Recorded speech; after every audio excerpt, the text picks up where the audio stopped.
And a warm welcome indeed to everybody. Really great to see so many of you join us this afternoon for this really important session. It's hot on the heels of World OT Day and ahead of next week's Occupational Therapy Awareness Week. And I'm sure we'll hear a little bit more back about those from all our speakers in some way or other.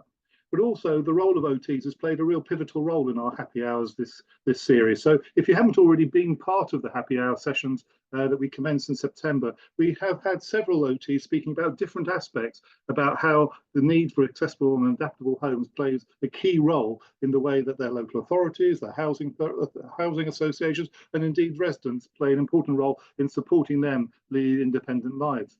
And with that in mind, we're taking a real more detailed look at this in terms of trusted assessing and approaches in relation to assessing for accessible and adaptable homes. And who better than to have Dr. TACT with us. Thank you very much for your support of the LIN, but also we're looking forward to the programme that you've pulled together. And we're joined this afternoon by Claire Barber and Janet Seaward from TACT, Trusted Assessing and Training.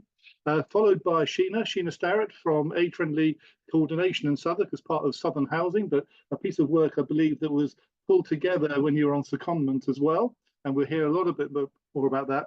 And a long favourite and friend of the LIN, Lauren Walker, professional advisor at the Royal College of Occupational Therapy. Wow, we've had a great session for you. I do think I'm going to let others do the talking. I look forward to helping to pull together the Q&A and discussion later. So Claire, I think you're going to kick off. So welcome. Thank you ever so much, Jeremy. I'll just share my screen. Bear with me one moment. Hopefully that is up and now all can see. That's perfect. Yeah. Thank you. So yeah, thank you for joining. I'm just going to run through some information around assessing for the home setting. But first, I just wanted to give you a bit of an overview of who we were. So I'm an occupational therapist by background. As Jeremy said, there's a lot of us about at the moment, and we're all very excited because OTs are being celebrated this month or next month. But we are an OT agency that really focuses on adaptations, equipment to keep people independent. We're a bit geeky in that way that we absolutely love talking about it. We love being a part of it. And we work really closely around the trusted assessor concept, which is why we're here today, really. We've worked in consulting, training, but also doing assessments around the sort of trusted assessor levels and really supporting adaptations in the home with our team of OTs. So just to start by kind of setting the scene, as you all know, you probably hear this in most presentations, but we are having a growing demand, that we've got an aging population. We are constantly seeing more and more people needing services. And actually a lot of older and disabled people are really struggling to understand what sort of service or what sort of solutions are out there for them. So what equipment, what adaptations they can actually get a hold of to support them to live independently. We also have a big shortage of staff. So us OTs, like unicorns at the moment, there's so little of us, which is great for me as an OT, but not so good for the public because people don't get to see us as much as they'd like to. There was a survey done by the RCOT back in 2022 that actually stated 86% increased demand over the previous 12 months for OT services, which is a significant amount, which it makes me smile in some ways because we are finally being seen as a really good resource to support people. But actually, that's quite a sad thing as well, because people are waiting to be able to be assessed. It also states that 79% of those are presenting more complex, and that's owing in part because we're an aging population and we are getting increasing needs, but often because of the delayed interventions, that support not coming as quickly as we'd like. 78% of teams are actually saying that there isn't enough OTs or there's not enough support out there to actually meet the needs of the public. So what does that mean for care and housing providers? And over the last year, we've heard from all parts of the sector expressing frustrations, from housing through to care provision, through to hospital discharge teams, through to charity sector, all saying that they are kind of left hanging or waiting for that support to really understand what it is that could support somebody living independently at home. But why do we have such delays? Well, obviously, quite commonly, it's a lack of resources, lack of people, but also some of the way that we work. So a lack of joint working across the services. So a prime example of this from this report, causes of delays, is an OT. So OTs in county council will make an assessment and say, okay, this person needs a major adaptation. We'll forward it over for a DFG. The DFG process starts and something happens at that point. The OT has discharged it from their caseloads, they've shut it down, they've gone on to something else. But actually, the DFG team now needs some support to move it along. They then have to either find the OT and speak to them, which can be difficult because we're never sat at our desks for very long, or go back through the loop and try and get back into that waiting list and speak to another OT who then has to kind of take the time to find out what's gone on for that person. So that delay is obviously then adding to the long delay they've already had for the assessment in the first place. I'm not going to steal Sheena's thunder here, but Sheena did a fantastic report with TACT around long waiting lists for OT assessments. But again, reiterating this point that there is at times breakdowns between communications from housing associations and adult social care team. But what does that mean? It means that the person is going to be likely to be increasing in need. And actually, we need to consider if you are putting in a stair lift, for example, that person has a need for that stair lift. They need to get up and down those stairs. So the fact that they can't do that whilst they're waiting for this assessment means that they are less likely to move about. They're going to be more sedentary. They're going to have less mobility, less independence. The less we move, the less we do things, the more our condition starts to deteriorate. For every week we sleep in bed and don't move, our muscles start to waste, especially as we age. So their needs are going to increase. They're going to have increased falls risk. They're going to have mental health impact. Their loved ones around them, their family members are going to be impacted because they are going to have to support more until the adaptation is in place. And that also is going to include increased costs, so increased residential care, increased domiciliary care. So a prime example we saw in this report was that for a stair lift that would have cost about £2,700, the delay of 18 months of actually fitting that actually quite cost-effective piece of equipment would have cost an extra £4,000 in care because that person cannot get up and down their stairs. But for the person that we're talking about, the service user, the reason we're all here, it's even more frustrating because they have to have multiple assessments. You can imagine how many times they've been asked, so what's the problem? What is it that you're struggling with? They will have seen a GP, possibly a nurse, someone in social care, possibly multiple people in social care. They may have spoken to a housing officer. They may have been to a HIA. They may have had support from a third sector organisation. And they've been asked the same questions lots of times. They will have spoken to multiple people. They're likely to be quite confused as to what's going on and who does what and where and how. But also, they may have been sitting on multiple waiting lists. So they may have waited for an assessment, been referred for a solution, been waiting on a waiting list for that too. So that can cause real frustrations. But also, we have no sharing agreements often in place. So information that I gather at a third sector may not be allowed or be able to be passed on to the next service. So there's a loss of information across the board too, which can even make it even more frustrating for people. So what's the solution? We know that adaptations are a really good way to reduce costs and reduce falls for people. A report in 2018 said that actually home adaptations will result in a 23% reduction in hospital admissions. That's a financial return of £3.17 per pound spent. So a real cost-effective solution, but actually really impactful for the person. And it's everybody that's saying that we need to look at other ways to get these assessments done quicker so that people can have these adaptations quicker. So the recent guidance that came out for DFGs in 22 states that actually other people like trusted assessors can do those assessments. Private OTs can do those assessments. It doesn't need to be a social care OT making an assessment for a major adaptation, but it needs to be the right people working together in a multidisciplinary team to support that process. Foundations, the government body for DFGs, also confirms this and says that actually, yes, we can use other people. It doesn't have to be an OT sat in social care. A fantastic report. You probably all heard about it because you're here listening to this today. But it was 5 years, can you believe, 5 years ago that this came out now. visionary report, it made me jump for joy when it came out, because actually it's things that we've been saying for a while. But the adaptations without delay really highlighted or reiterated that there can be other ways to do assessments. We have seen people taking this up. We've seen patches of it across the UK of people using other forms of assessment, other ways for people to get this equipment and adaptations quickly, using things like adaptations without delay. But it is really patchy still. There are still a lot of people that think this is a whole new thing and still quite scary. And I think we were hoping that 5 years on, we would be a bit further on than where we're at.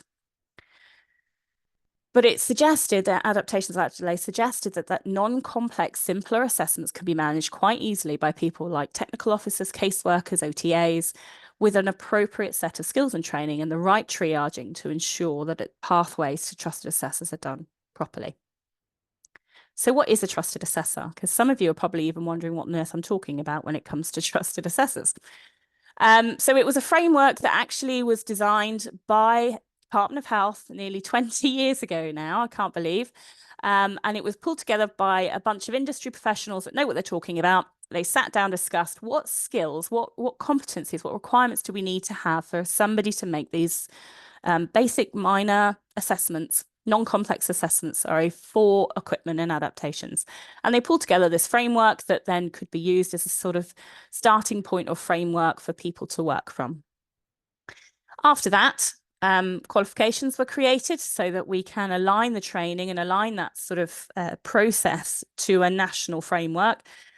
So there is a level 3 and level 4 qualification for trusted assessor that's been around for a while, and that's been endorsed by multiple government agencies and actually has been written into legislation in Scotland and Wales. So it's already accepted, is what I'm trying to get across. But I want to really reiterate that trusted assessor comes from OT. It's bedded in OT. Everything about it is OT. It's steeped in what we are and what we do. It was developed, the training especially, by OTs. It's developed from OT models and theories. It takes the core of what we do and makes it a little bit more simple to put across, but is very much OT. It's been delivered training-wise by OTs and reviewed on a regular basis, and it really makes sure that there's an understanding of the differences between trusted assessor and OT. So trusted assessors were never supposed to replace OTs. If it does, then I shouldn't be sitting here because I'm an OT and I'd be doing myself out of a job. But it is supposed to be done in a way that's very boundaried so that we know when that line is crossed, that it's supervised and supported, that they're restricted into a set of kind of boundaries and rules, but that they are refreshed and that they are reflective. They understand where they go wrong and how they can work, and working with other OTs to make themselves better and to ensure their assessments are safe. So it really is the concept, a collaboration. And I always say, you know, the service user should be the person leading the assessment. And actually, if you ask most service users, they would prefer to be assessed by somebody that already knows them, have worked with them, that has understanding of where they're coming from and what they're doing. And a trusted assessor can be that person. But that needs to have an oversight from OT. So it really is a collaboration. But the great thing about it is that if trusted assessors can be taught to understand some of the terminology and some of the language that OTs use, we can all communicate in the same language. We can be speaking from the same viewpoint. So there are risks. Some of you will be sitting there going, oh gosh, you can't let any random person out there to go out and do assessments. Totally understand. And there is a whole bunch of them, more than what I can fit on a slide, that people come up to me all the time about. But I want to also look at the benefits, because we can use people already in settings to do assessments much more quickly. That person gets fewer visits, fewer questions. It will save money. It helps reduce the falls and limits deterioration. I mean, the list goes on and on. So really what we should be looking at is what are the problems, not what the problems are with using this type of concept, but how we can reduce those risks. So one of the ways to do this is to ensure there's standardization, ensure there's evidence base. And to do that, we need to have everybody working from the same page. So we need to be able to train using those set of competencies so that there's some sort of consistency. We need to make sure that those are using this concept are refreshed regularly, so they're not just out there and not learning, There needs to be some support around it, so mentorship, supervision. It needs to really be structured, clearly defined, and within a boundaried kind of role, and it needs to link to OTs. Recognize that not everybody will be an assessor. I love photography. I take photos. I must have attended 50 photography courses in my life. I still suck at taking photos. I am never going to be a photographer. I accept it. It's not a skill I'm going to have, but you know, it's the same for trusted assessors. Not everybody is going to be an assessor. We need to ensure that we recognize that. And we need to enable communication across the board and that support in place for them. Just to give you a bit of context, we did do a training course for an organisation in Middlesbrough that actually were taking referrals to fit minor adapts mostly from hospital discharges and people who were being assessed over the phone. Often when you get to the environment, because these people haven't actually had a proper assessment in the environments they live in, you get there and you're like, well, I can't put a grab rail there. So they would have to then go back to the OT or back to the assessor and find out, what was it? Can I move it here? You know, all of those questions. And that would then get stuck in this annoying loop. And this poor person in the middle will get this person coming out going, oh, I can't put it there. Give me another couple of weeks and I'll be back. We trained them so that they were able to make minor adjustments or recommendations to fit these things in slightly different ways to meet the environment's needs, but still not put that person at risk and still support them. Because let's be honest, having a grab rail an inch or two out of the way of where it should have been installed is a damn sight better than not having one at all. So it has been worked to reduce those risks. We've also seen a really noticeable increase in housing and care providers taking up trusted assessor concepts. There are still frustrations. So the frustrations often are the working relationships in between the services to enable the adaptations, the equipment that's been assessed for, being delivered and installed seamlessly. So we've had some fantastic examples of care providers, for example, using trusted assessors and actually been given pins to order equipment directly from social care stores. And you would think, oh gosh, there's going to be hundreds of raised toilet seats out there and nobody's going to be able to manage that. It hasn't really happened. It's actually working really well. So thinking outside the box and maybe stepping a little bit outside of our comfort zone to enable this may help. Just to say as well, trusted assessors aren't supposed to be separate roles. They generally are a role within a role. So we normally train people that are already out there delivering type of adaptation services or supporting the person in a different way. And then what we do is we use, as I say, OT-based models to enable them to understand the kind of holistic look of the person, environment, the thing that they're trying to achieve to come up with that solution, but review what it is that we're doing. And we do that in a way that is, again, boundaried, and we give them a very list of indicators of when the assessment might be too complex and when it needs to refer back. So hopefully I haven't spoken too quickly, waffled too much or taken too much of the time, but just in summary, there's a lot of people that need assessing. There are solutions out there to be able to support that. And we hope that in the future, we can continue working in this sort of way to support people. Thank you very much. Claire, thanks very much for such a comprehensive overview. And I think you've done brilliantly to get that level of detail in such a short time. But also for me, it was going down memory lane, because I remember working with Maggie Winchton on the trusted framework when I was at the Department of Health. And that the importance there was very much about, you know, before even thinking about person-centered care and self-care, it was really about how to look at the system issues. But I think what you've brought into it is very much around a person-centered approach as well. And I know we're going to touch on that more with Sheena. So thanks very much for that. Memory lane goes also so far more recently with adaptations without delay. And Lauren will be known, and members on the panel will know how proud we were to help coordinate that. But without further ado, what was lovely about what you're talking about at the national level is really about how this is also fermenting at a local level. So Sheena, you're going to talk about the work in Southwark, and really pleased that you could join us from your role, because I think your role has changed since, if I'm right. Yeah. Yes, that's right. So Thanks, going back to memory lane too. So over to you. Yes, thank you. So that's right. I work for Southern Housing at the moment, but until a couple of weeks ago, I was seconded to work for HACT half-time on the age-friendly social housing programme in Southwark. So HACT, for those who don't know it, is Housing Association Charitable Trust. And Jerome, you can move on if you like. So just to explain what the age-friendly social housing programme was about, it was a 2-year programme focused on improving the lives of over 50s in 3 pilot areas in the country. I was working in Southwark, where we had a partnership of 12 housing associations. And in Southwark, we tend to have the very large, we call it the G15, the Peabodys, the Clarions, the L&Qs, and so on. So they have a broader geography. We worked really closely with Southwark's public health team and with voluntary sector providers for older people like Age UK in the area as well.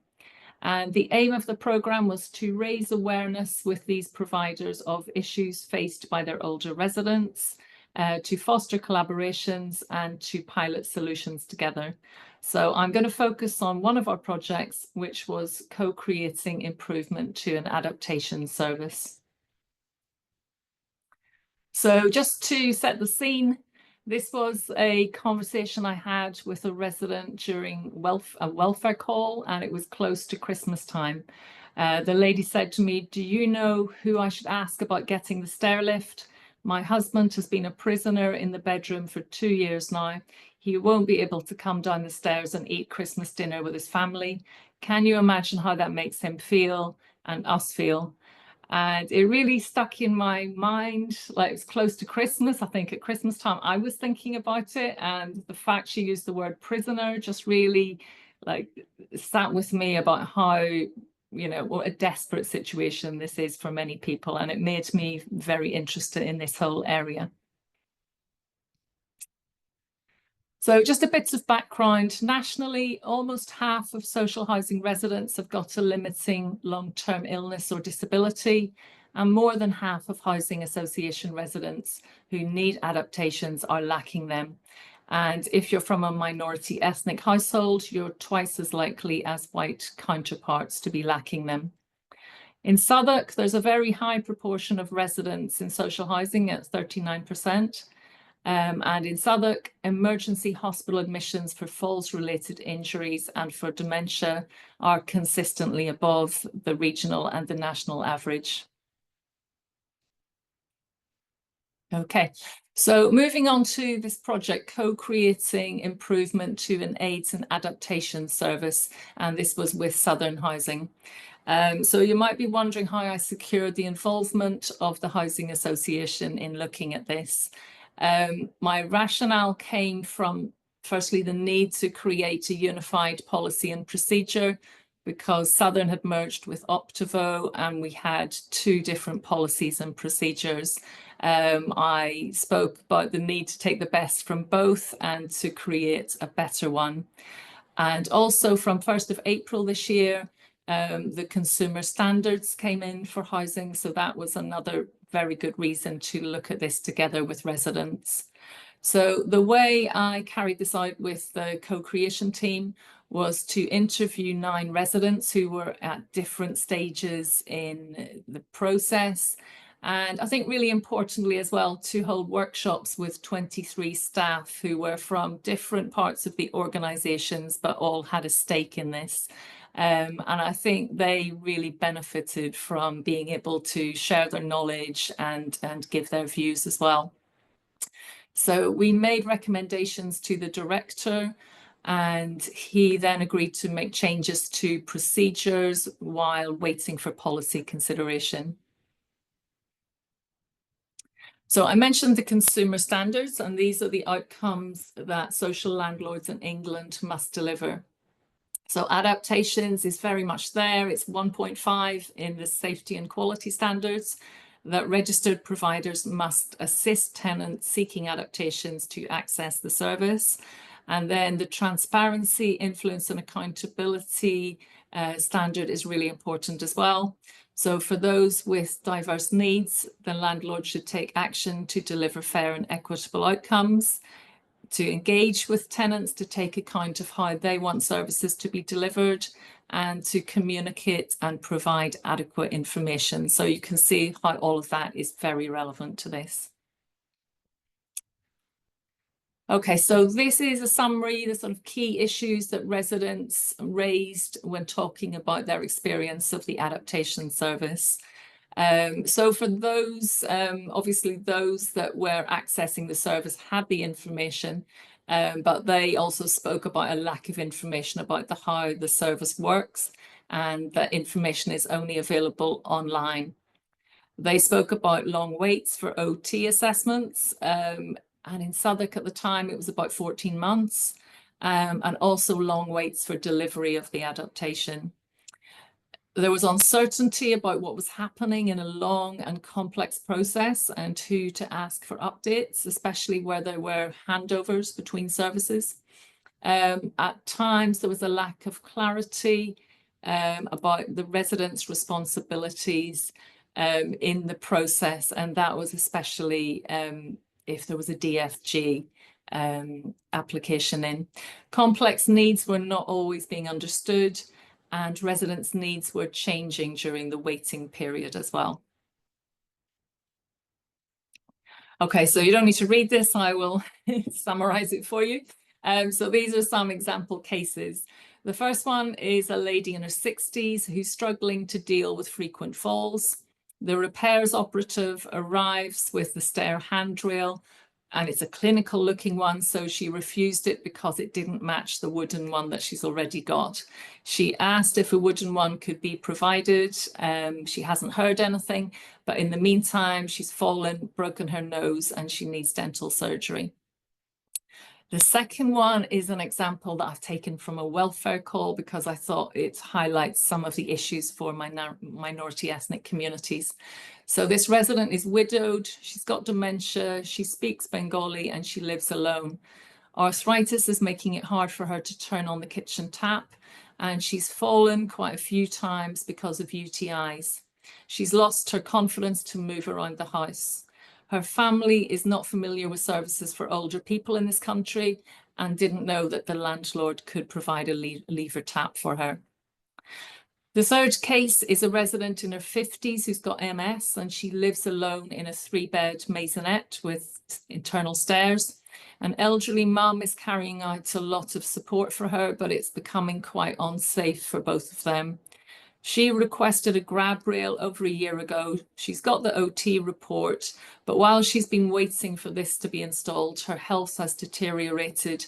She doesn't know whether to start a new request because she thinks it might delay the grab rail. And then finally, a resident's husband started a request for a level access shower 4 years ago. He died 2 years ago before it was delivered. She then started a request for herself. And when the offer was finally made quite recently, she refused it because she thought she couldn't tolerate the disruption that it would cause for her. So those are 4 very different cases, but they highlight quite a lot of the issues that we're talking about here. Thanks, Sharon. So these are the recommendations that we made to the Housing Association. Firstly, to communicate proactively, to start this early intervention about the service, and to communicate in a variety of ways.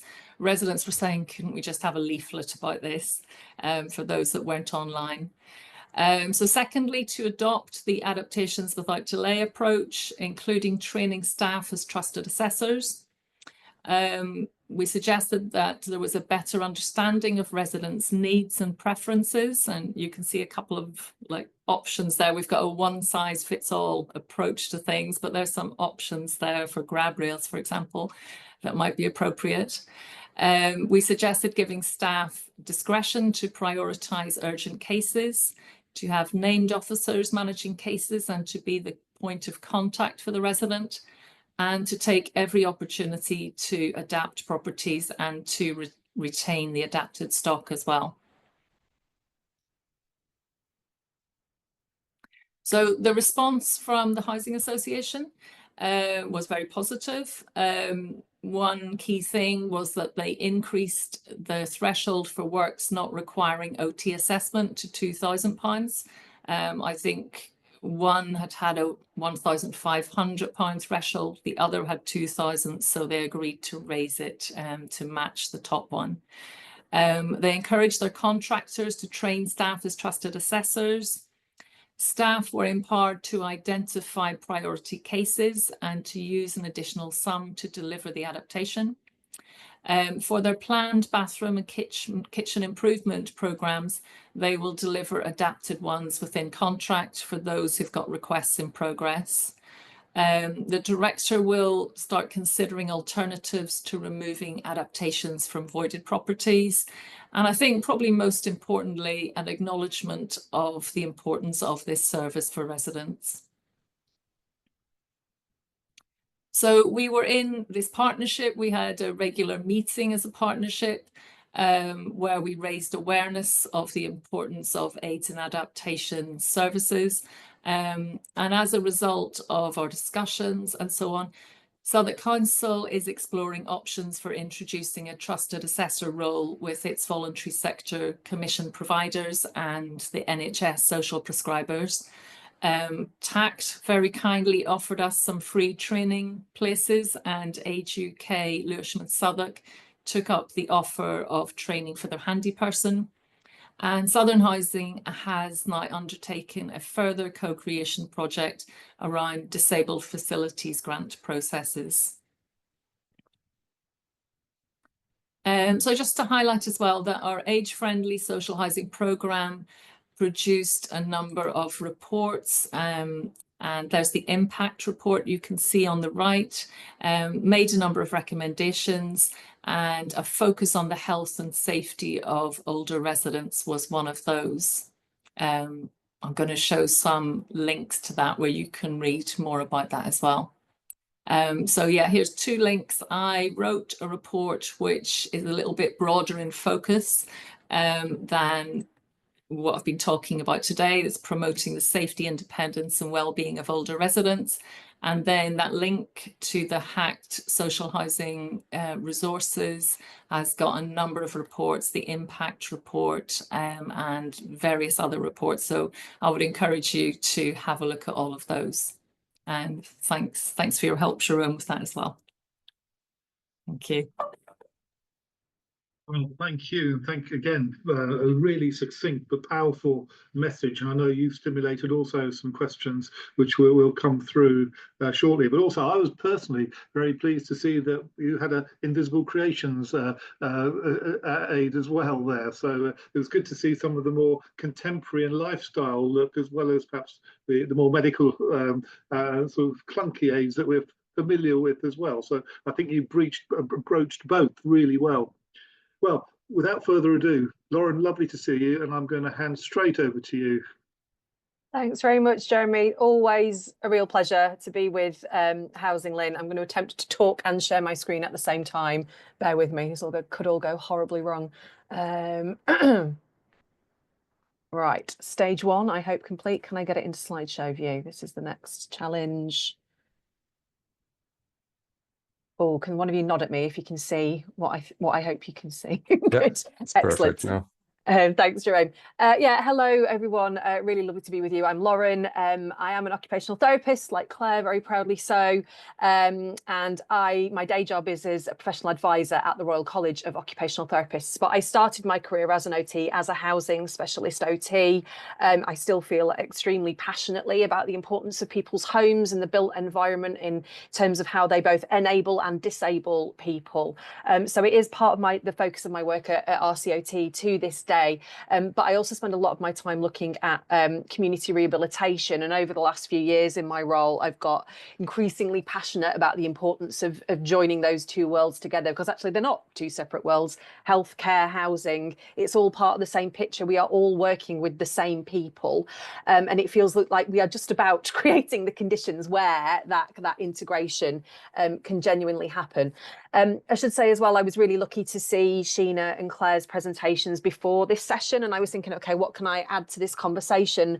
And I think they've done a really fabulous job of looking at the opportunities and the challenges around the trusted assessor approach and home adaptations at a local level, at a local system level. So by virtue of working for a national organisation myself, I wanted to kind of pull our focus out a bit more broadly and think about why this is so important at a national scale, at a societal scale, and what we as individuals can do to influence that. So I've got a funny day job. I think that the job title professional advisor tells you precisely nothing about what I actually do day to day, and which is both a blessing and a curse, I would say. But when I'm asked to describe my job, I quite often say that I'm like a bridge. So I see myself as being a bridge between occupational therapy practitioners and the wonderful folk that OTs work with on a day-to-day basis. I know that not everyone in the audience today is an OT, and that is wonderful because we cannot exist in isolation. We are completely dependent on our multidisciplinary colleagues. So I spend a lot of time talking to OTs and their colleagues, but I also, for my sins, spend quite a lot of time talking to politicians and civil servants, leaders in the health service, leaders in the care service. So the OTs at one end who are out there doing the doing, and then the people at the other end who are making decisions that influence occupational therapy practice and the practice of our MDT colleagues. So it's my job in some ways to translate policy into practice, but also to make sure that practice is represented in policy. So that's why I've got this interest in this sort of helicopter view of the whole health and social care system, the good, the bad and the ugly. So why is change needed at a national level? I should start by saying that I wholeheartedly back everything that Claire and Sheena have stated as being important, and I know that I have RCOTs backing in that as well. It's not just little old me saying that. I know that the college is very, very supportive of the idea of really embracing the whole workforce, OTs and beyond, in terms of delivering a health and care service that the general public need and deserve. And Jeremy's already spoken about kind of revisiting the past, and I wanted to start by just a few statistics which I'm sure aren't new to anyone, but continue to be extremely relevant. So 1 in 4 adults in England currently has multiple health conditions, and that number is going to double in all likelihood by 2035. In the last 40 years, the number of people aged 65 and over has increased by over 3.5 million. So that's a 52% increase. And so we know that the demand for services, for healthcare and housing services, is only going to increase. That is a fact. When we add the housing landscape into that, we believe that in 50 years' time, well, we know really in 50 years' time, most people will be living in homes that have already been built. We also know that 91% of homes currently don't provide even the 4 main accessibility features to be considered visitable by someone with a mobility challenge or a disability. So we've got this dual problem, really. There are going to be more people needing our services, but also the housing stock that we have isn't necessarily built for them, which all feels like a bit of a miserable way to start a presentation. But on the bright side, I do think genuinely at the moment we've got a real opportunity to influence political change. We have a new government, and they have said that they want to listen, they want to hear from us. Every new government says that. So it's our job to hold them to account for that, to tell them what we want them to hear, and to make sure that they deliver what we know the people that we serve need. So you'll all know, I'm sure, that one of the first things that the new Labour government did was commission this independent investigation of the NHS led by Lord Darcy, and it was damning. It was tough reading, but it wasn't surprising. I think we all know that the NHS has been struggling for a very, very long time. And what Lord Darcy and his colleagues did is really just lay that out in black and white and really name the scale of the problem. I think what's optimistic within what Lord Darcy wrote is that housing is woven throughout. There is this open acknowledgement that housing is integral to health and vice versa. And housing, as we all know, I'm sure, is a really significant social determinant of health. So if we want a healthy population, we have to consider people's homes as part of that. The other 2 really important things, I think, certainly for occupational therapists, but for all of us here, is that there is this renewed energy and focus upon prevention and early intervention. Again, this isn't new. This has been part of the Care Act for over 10 years now. So we're not using new language, but there is this new energy to reconsider how do we get to people sooner? And we know that adapting people's homes before they have a fall, before they end up locked in their bedroom for 2 years, that's much, much better than reacting after people are at a point of crisis. The other cause, I think, for optimism is that there is this new prioritisation of services outside of hospital. The number of times we've heard in budgets, and we're getting a new one tomorrow, aren't we? But the number of times that whichever government is in power says that they are investing in the NHS, and the vast bulk of that goes into hospital services. And that is not to say that there isn't that need for investment in hospital. Of course there is, but so much of health and care happens outside of hospital. It happens in people's homes. People live in their homes. They don't live in a hospital ward unless they're extremely unfortunate. So we have to be supporting people where they are. And again, housing and social care are absolutely vital to that. So you can tell how passionate I am. I can see a couple of you giving me little virtual claps. So I hope that you're as passionate as I am. But there is something we can do about this. So Wes Streeting and Keir Starmer recently announced there is this new consultation, very broad, potentially quite radical consultation happening about the state of the NHS. And I know some of you are probably sitting out there with your head in your hands going, we work in housing, why is NHS always the priority? But as I've already said, we can't view the two things separately. And this is, I really feel, is a golden opportunity for us to make that case for housing as being integral to health. You know, there is this open consultation about all the things, the full breadth of what it means to be healthy in our society. So I urge all of you as individuals and as organisations to respond to the government consultation on the NHS at present. We will be doing so at RCOT, so we'll be involving our members in that, and we encourage our members to revolve as individuals as well. So take that opportunity to get your voices heard by the government. Within this new NHS 10-year plan, they are talking about this commitment to a national care service.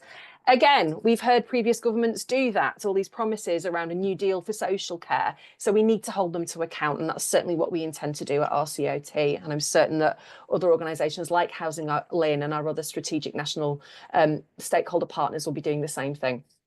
All right, I'm withering because I'm overexcited. But to kind of bring it back from the kind of the overall national picture, what are we doing at RCOT? So the Royal College of Occupational Therapists, as we say on the tin, we are the professional body for OT practitioners across the UK. We represent over 36,000 members at present. And it's really important, obviously, because we're a membership organisation, that we represent our members in an appropriate way and that we understand what is going on for them out there in practice. So over the last few years, we've spent a lot of our time engaging with our members and finding out what's working out there in the real world, what's challenging, and then thinking about what we can do as a professional body to influence positive change for our profession. Claire's already spoken about the workforce survey that we ran a couple of years ago. We're going to be running another one in the new year. But we've also had lots of conversations, a series of workforce summits with occupational therapists across all areas of practice, because we get everywhere, don't we? We're in hospitals, we're in the community, we're in social care, we're in housing, we're in schools, we're in prisons, we're in homelessness services. We really do get about. And there were some real common themes that were coming through from the members that we spoke to, regardless of where they were practicing. And so these are some of the very potted headlines. Now, obviously, I'm going to say this, but occupational therapists are absolutely essential to a successful and a sustainable health and care system, but that is only as part of a wider infrastructure and a multidisciplinary teams, and that 100% includes our housing colleagues. As Claire's already said, there aren't enough of us. There aren't enough OTs to meet demand, and demand is increasing.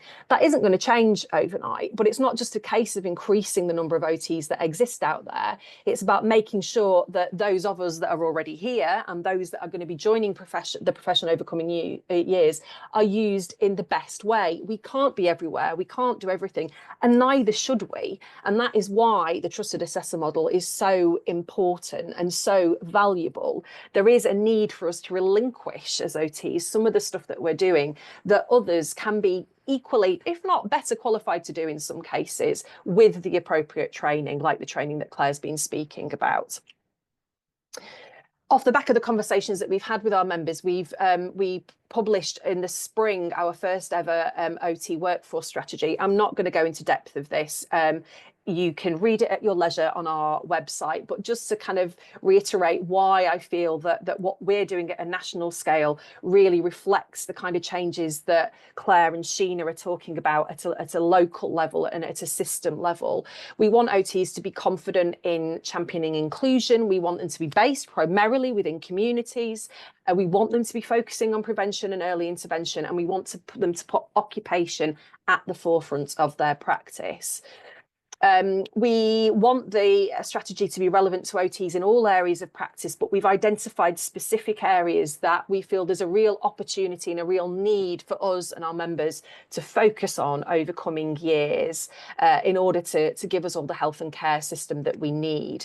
And you'll be pleased to see that housing is one of those key areas alongside prevention and community rehab, but also AI and tech-enabled care. So we're always very keen to support the work that HousingLIN and colleagues are leading around the TAPI project, for example, because AI and tech-enabled care is happening, whether or not we like it and whether or not we get on board. So we have to be part of that, otherwise we're going to get left behind.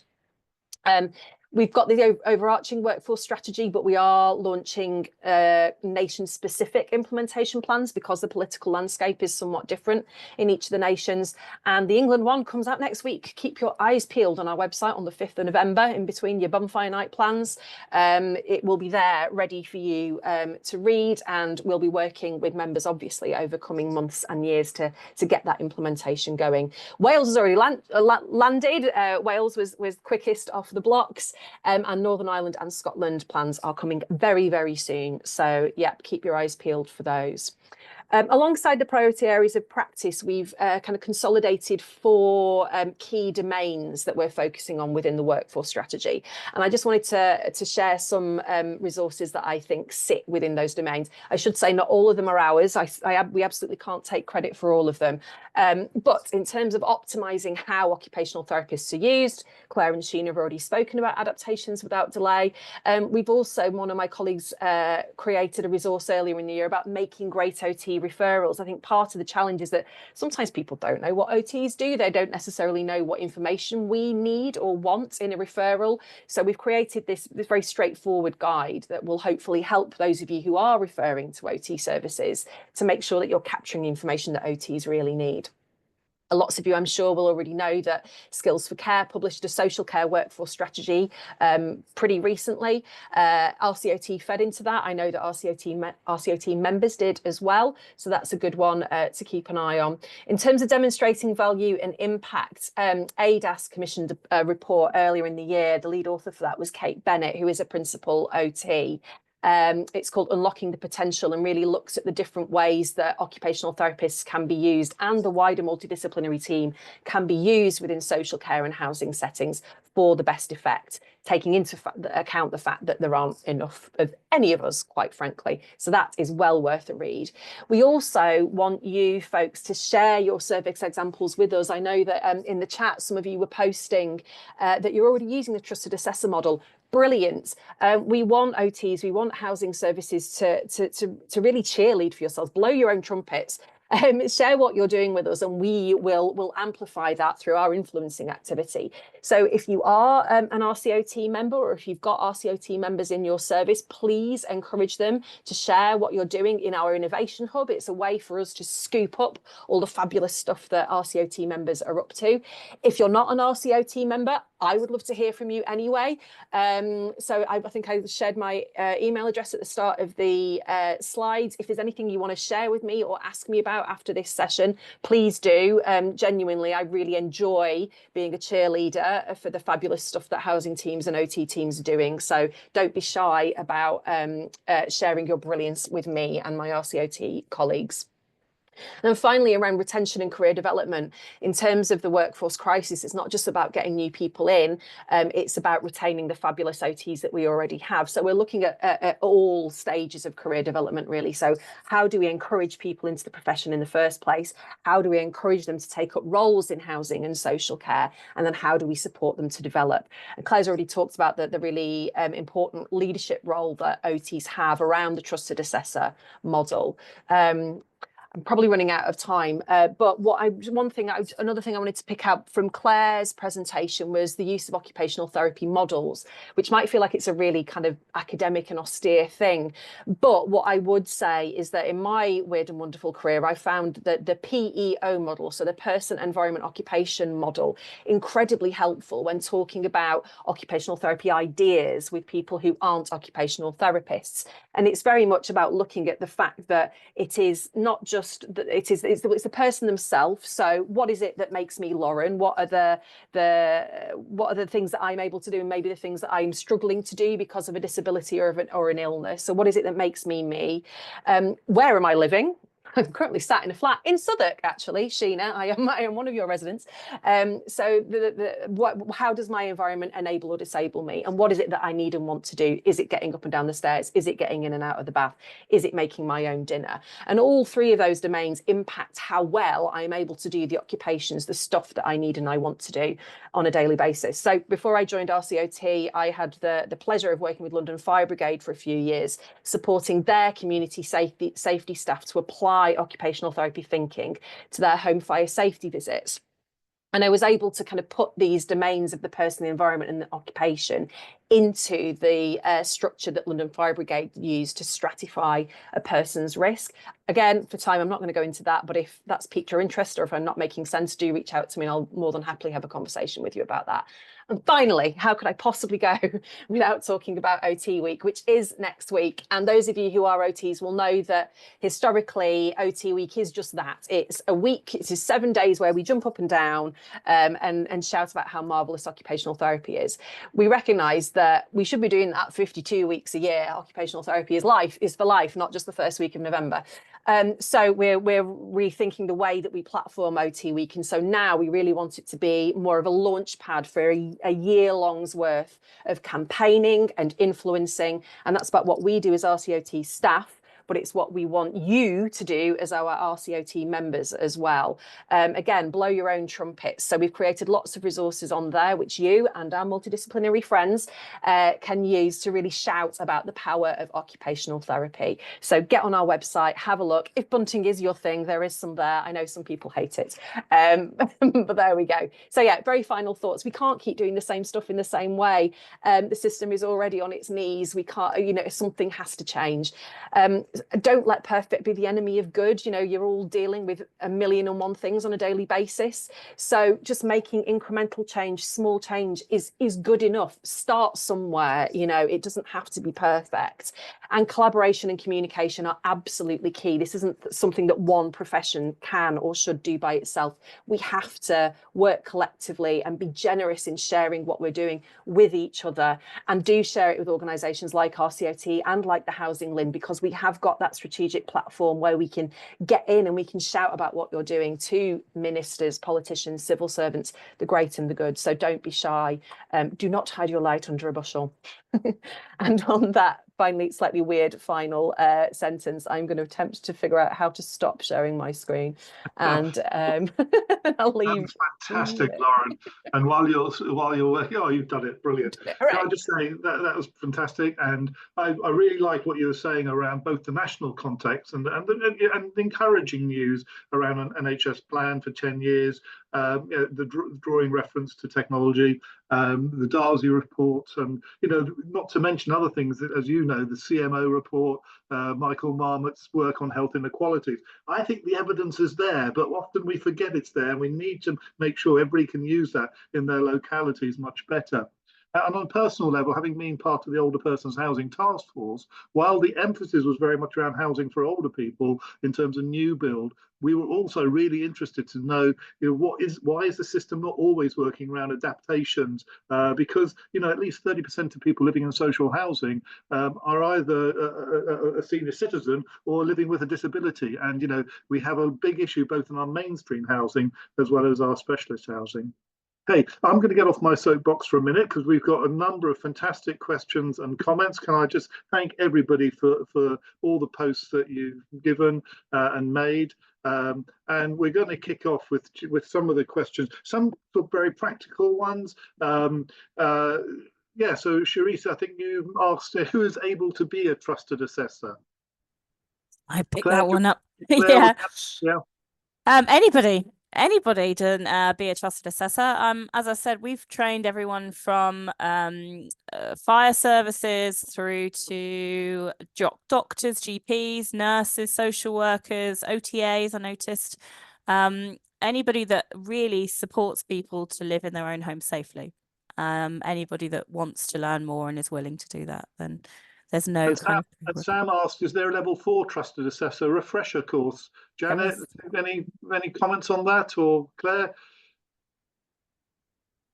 We're nodding at each other. Yes, there is a refresher courses I think are offered at both levels, and the level 4 qualification aligns broadly with DFG type solutions. So when people are deciding which level to do, they just really need to think about what sorts of solutions do I want to be able to offer to people. Will it be sort of community equipment type solutions, or more the sort of larger adaptations such as stair lifts and level access showers? And that way they can sort of work out which one is best maps onto what they want to be able to advise on and assess for. So yeah. Yeah, well, that's great. And please look at TACT's website for further details as well. Get the advert in now. Helen, you ask a really, I think, penetrative question. If the Trusted Assessor Scheme was launched in 2005, why do we still need the adaptations without delay report much later? Is it still not widely used or understood? Well, Diana, thanks for clarifying. It was published in 2006, but I know we started working much earlier. I'm going to ask Lauren to kick off with, and perhaps Sheena on this one. I think it's really challenging. We know from talking to our members and the colleagues that they work with that lots of people feel like they're running to stand still at the moment. And the idea of implementing change can just feel far too enormous, because just doing business as usual feels far too big and far too challenging. I think that's part of it. I'm going to say something really controversial now as an employee of the RCOT. Occupational therapists sometimes get in the way. And Claire is nodding, thank God. And I think we can all, in our different professions, it's not just OTs, we can get protective over what we see as our territory. And we know that there is a genuine issue with people not understanding what occupational therapists do. There is an issue with our skills being minimised sometimes. We know that, especially in social care, but elsewhere, there's a lack of visibility of OT leadership. So, we and others, the Principal OT Network, are working really hard to try and make sure that there's a greater spread of OT in senior roles, that they're more involved in decision making. But I think in terms of why isn't it being taken up, it's complicated, really, that there are different reasons in different places. But I think starting somewhere, starting with small bits, but I think also the difficulty of sharing what each other's doing. I'm from a local authority background as well as an OT. I barely ever spoke to OTs from outside my own local authority. So if you can't see what else is going on elsewhere, you don't know what's possible. So I think that's why events like this are brilliant. HousingLIN does a fantastic job with this. We're looking at how we support OTs to network with each other more effectively. And also a shout out to our friends at Foundations as well. So Rachel Russell runs a forum for occupational therapists and HIAs. So I would look for your people, look for the people who are having the same difficulties as you, is what I would say. And I think I saw that Rachel's on the call as well. But Sheena, do you have any comments from any of the questions so far asked on this particular one? No, I'm actually quite new to this area. I'm not an OT by background. I work in community investment. So it's really been like the experience of talking to residents, meeting residents in their homes, seeing the kind of situations that they're in, and then trying to get my head around how everything works basically within housing and the links to, OT departments and social care. So I find it quite challenging myself. It's very complex. Even within my housing association, it's, staff will tell you it's quite complex. Like if it goes above a certain threshold money wise, it goes into a different into a different team. It goes from repairs to complex projects, and you can imagine for the people answering the calls, the customer services, it's really tricky for them to be able to advise residents and to understand this very complex system. So yeah, I just really see a need for simplification and also for people to be specialised in engaging with residents in this whole area. There's a lot more need for, I think, specialist workers for older people in housing. And not just, we've got our specialist housing, but general needs, I think, is a big gap, isn't it? Well, I'm also struck, Sheena, that you mentioned in your presentation that you've come together with Optivo. You work across a number of local authorities. You may have different policies and procedures from two organisations. You have lots of local authorities you're each working with and coming together. They may all have different policies. So again, it is a complex picture, let alone for you to navigate. But just imagine the residents having to navigate and their advocates. So I mean, I think just with that in mind. There's specific questions around something about a pin I saw. Claire, did you see this one? Yeah, I did. Yeah, it's just to say you have to speak to your social services, your equipment service team, who would be having to give you access, and often that's to do again with data sharing. So the care provider we worked with has to have an agreement with the local authority to be able to access that equipment stores. So it unfortunately is a higher level conversation often and takes a lot of back and forth and paperwork. So it isn't just as easy as getting a login, unfortunately. And we've had several comments in the chat about looking at courses, about services, the OT's role with people with a learning disability or people with autism, children. And there's a question from Sam again. Is there any trusted assessor courses specific for working with children? Often when it comes to children, it's quite a complex case. I would imagine probably around 90 to, I don't know, I'm guessing statistics, but 90 to 95% of children's assessments are quite complex. The adaptations you have to do, that there is a lot more thought process in it. So often we don't specify it's for adults or children, because it's about the case by case, the complexity of it. So yeah, the answer is yes or no. That's a very political way of answering things, but yes, there is, but no, not specifically for children. Okay, well, that's possibly an ongoing conversation. Yes, please do come back to us. Yeah, look, we're running slightly over, but I hope you don't mind. I'll just finish off with these two questions because I do think it's really important. The first is from Diana again. Diana, acknowledging that consulting with social services doesn't mean a full social care assessment, but how do you ensure that the bit of the legislation adhered to with the TA model? So, is there a synergy there? Janet? Yeah. Yeah, absolutely. Sorry, I'm hogging the limelight, Janet. You pop in if you want to. Yes, you have to consult, but social care consulting isn't just about having somebody else make a decision. It's about having that consultation process. So if your social care authority wants to say, I trust you to do this job, or I appoint this person to do this job, then that's absolutely fine. You are consulting still, but from a more of a generic, wider approach, and you can still put things in place to oversee that process. So in some cases, social care will provide an OT to triage or oversee some of the assessments, kind of moderate some of the assessments to check that they are still within that remit, or they'll use the OT at social care to supervise some of the trusted assessors. So there's really beautiful ways of working together, communicating with your social care, and that's your way of consulting with them.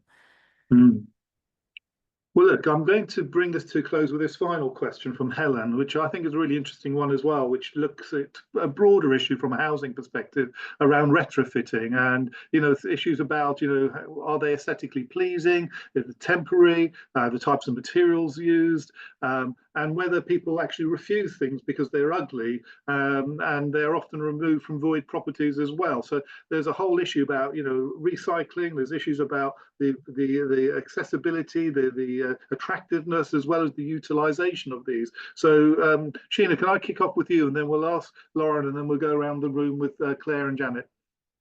Yeah, no, absolutely. I think it is a real issue, and I noticed it just with that one resident who had refused the stair handrail, and my immediate reaction was like, why did you do that? And look, now you've had an accident.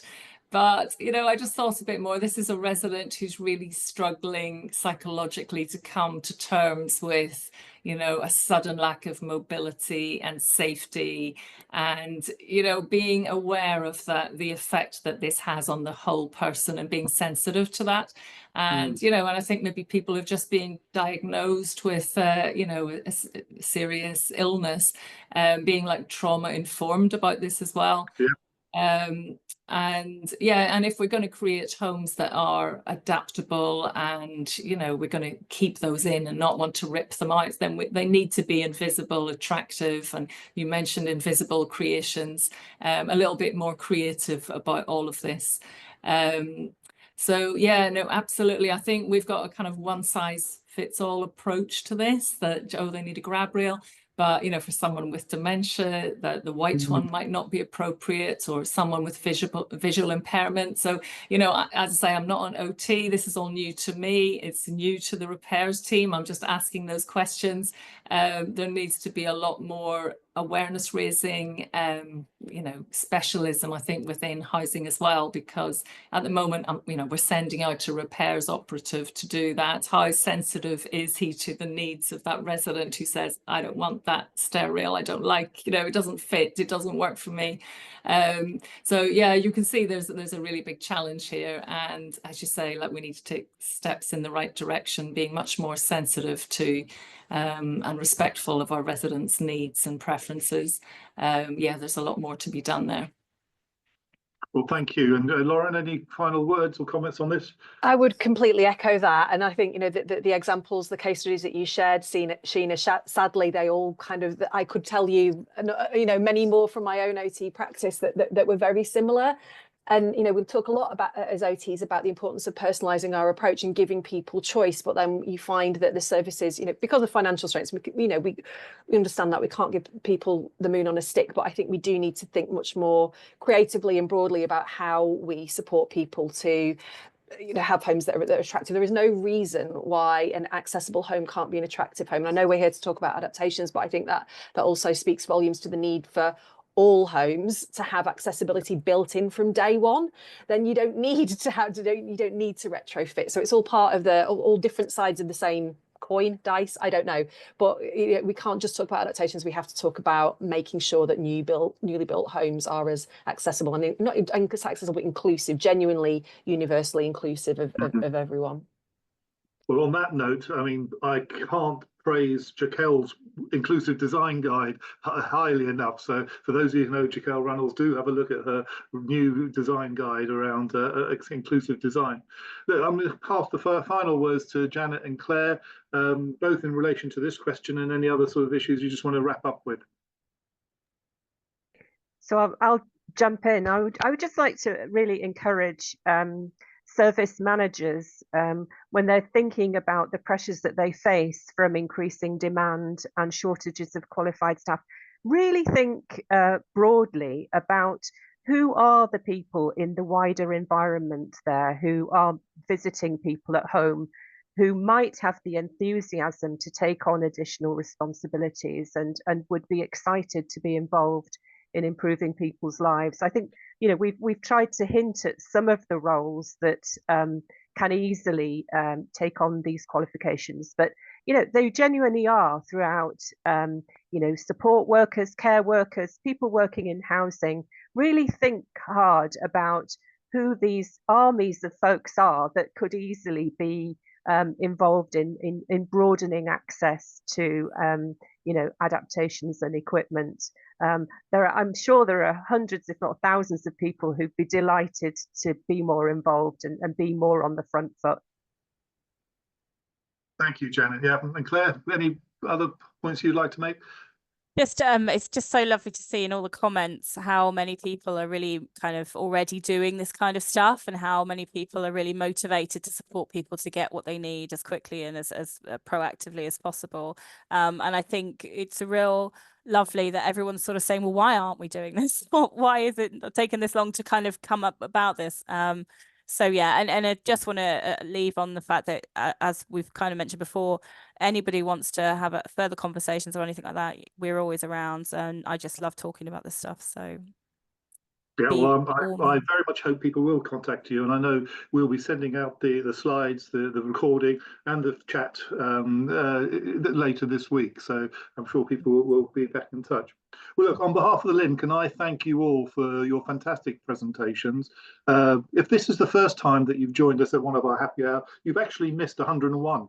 This is our 102nd happy hour, and we are really pleased that we're continuing. We're halfway through our current series, our autumn and winter series. We've got a break next week, but we're going to follow on from that retrofitting question. Actually, we're going to be looking at refurbishing and retrofitting sheltered housing, and we have a special symposium putting the spotlight on Wales, possibly something that Lauren can draw attention to in terms of her work in Wales as well. But we'll be joined by Lord Best on the 12th of November, who will be headlining our symposium from Wales. Again, an online event looking at different aspects of remodelling and repurposing sheltered housing across Wales, but actually the learning from that is replicable right across the country. So if you are not signed up, please do join us. I'm sure you'll find that of interest. Can I also thank the team behind the scenes, Sally, Drome, the crew, for putting this on. It's been a fantastic session, and if you're still with us, we'll be leaving abruptly in a minute, but please do complete the questionnaire and your comment sheet. We really do appreciate it, and it really adds value to the work we're doing. So thanks again, everybody, and apologies that we've overrun by 10 minutes, but I hope you agree it was worth it. Thanks, everybody.